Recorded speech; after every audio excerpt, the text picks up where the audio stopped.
Welcome, everyone. Today, we're doing a deep dive that might just stretch how you see reality itself. We're diving into Anubhav Srivastava's book, Nothing Everything.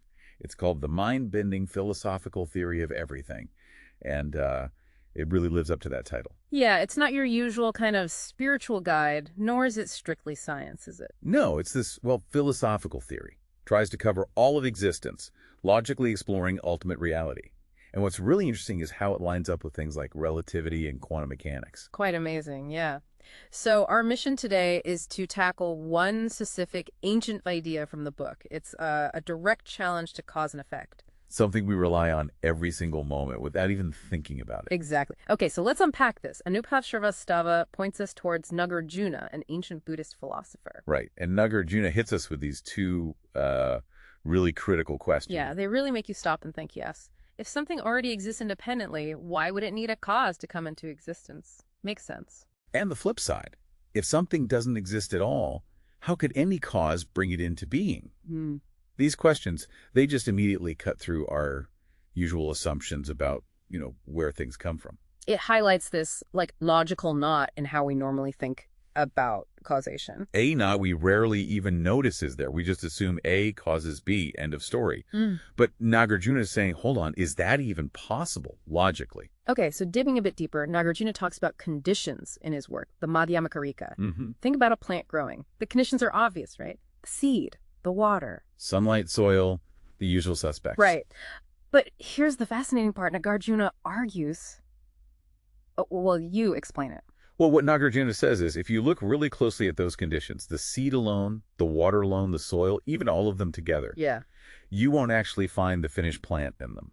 Not inherently. The effect, the plant, it doesn't sort of pre-exist within its conditions. Exactly. It's not hiding in there waiting to pop out, which is quite a shift from how we might instinctively picture it. Okay, this is where it gets really interesting for me. So if the effect, the plant, isn't already in the conditions. And how does it arise from them? Right. If it's truly absent from the conditions, what does it even mean to say it comes from them? Precisely. Yeah. This is a direct hit on our standard model of causality. If the effect isn't somehow contained within the cause. Then that simple A leads to B chain doesn't work like we think it does. It suggests something maybe more complex, more interdependent, perhaps, less of a direct production line. And Nagarjuna pushes it even further. In verse 12, he asks this question.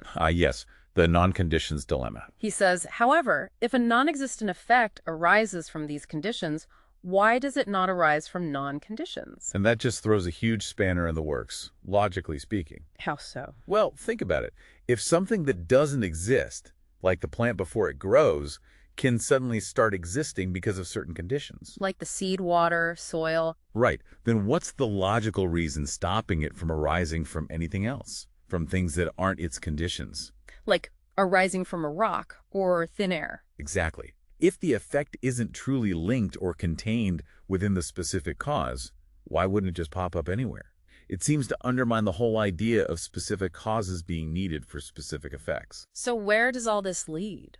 Well, connecting it back to the bigger picture in Nagarjuna's philosophy, this line of reasoning is central to his conclusion about emptiness, or Śūnyatā. Emptiness, right. Which doesn't mean just nothingness. No, not at all. It means things lack independent, inherent existence. Causes and effects, conditions, everything. They aren't solid, self-contained entities. They exist, but only dependently in relation to everything else. They're empty of that standalone nature we tend to project onto them. So thinking about what this means for you, the listener, this isn't just, philosophical gymnastics. Absolutely not. It's asking you to look at everything differently. Yeah, how you see events unfolding. Turning on a light, a conversation starting, the planet's moving. Are those cause and effect links as solid, as real as they seem? It's a fundamental question about the nature of reality. And we've really only just scratched the surface here today, looking at how Anubhav Srivastava's nothing, everything, uses these ancient ideas to probe our basic assumptions. And believe me, Nagarjuna's arguments, as presented in the book, they get even more mind-bending. Oh, yeah. Things like motion. Motion, time, even the idea of a separate self. Right. It all comes under scrutiny. Wow. Okay, so as you go about your day, maybe just notice how often you rely on that idea of cause and effect. A causing B. and to just ponder for a moment. Hmm. What if that neat connection isn't quite as straightforward or as fundamentally real as we've always assumed? It's definitely a profound thought to carry with you, and of course you can explore it much, much deeper in Anubhav Srivastava's Nothing, Everything.